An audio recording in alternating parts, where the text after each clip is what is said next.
এত বড় সাহস! আমি এত বড় মাছটা এনেছি, এই মাছের মাথাটা আমার শাশুড়ি খাবে, আর তুমি কিনা সেই মাছের মাথা আমার বাবার পেটে দিচ্ছ?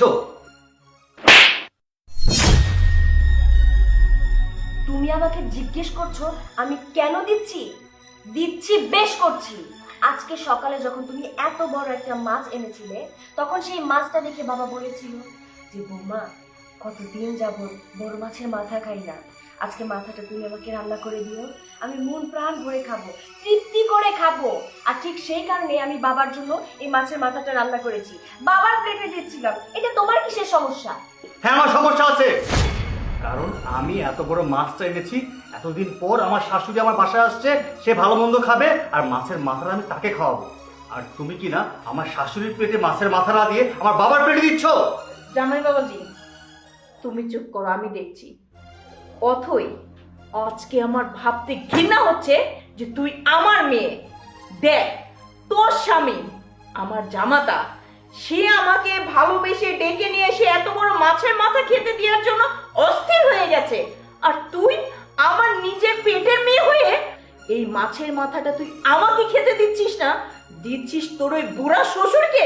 ছি! অথই, তুই এটা কি করলি? হ্যাঁ, মা তো ঠিকই বলেছে।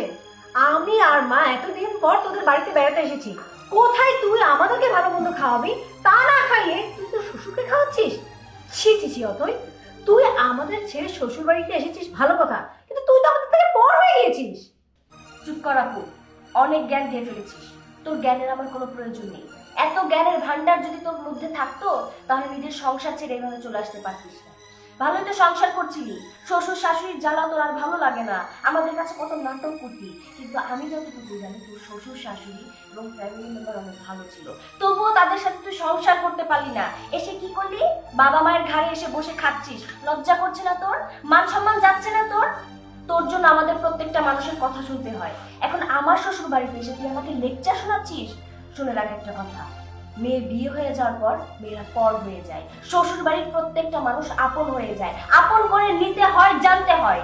যে জ্ঞান বুদ্ধিটা তোর মধ্যে ছিল না, ভালোবাসা মানে কি সেটাই তো তুই জানিস না, তাদের সবাইকে আপন করে নিবি কিভাবে? তাদের আপন করে নিতে পারিসনি বলে আজকে তোর এই অবস্থা। আরে যে মা, তুমি কি বললে? তোমাকে আমি সম্মান করি না, তোমাকে আমি ভালোবাসি না, তোমার জামাই তোমাকে ভালোবাসে। হ্যাঁ, জামাই ভালোবাসে, ঠিক আছে, আমিও তোমাকে ভালোবাসি, কিন্তু আমার শ্বশুর আব্বা, তাকেও আমি ভালোবাসি। আমার বাবার বাড়িতে আমার বাবাকে ফেলে রেখে এসেছি, এই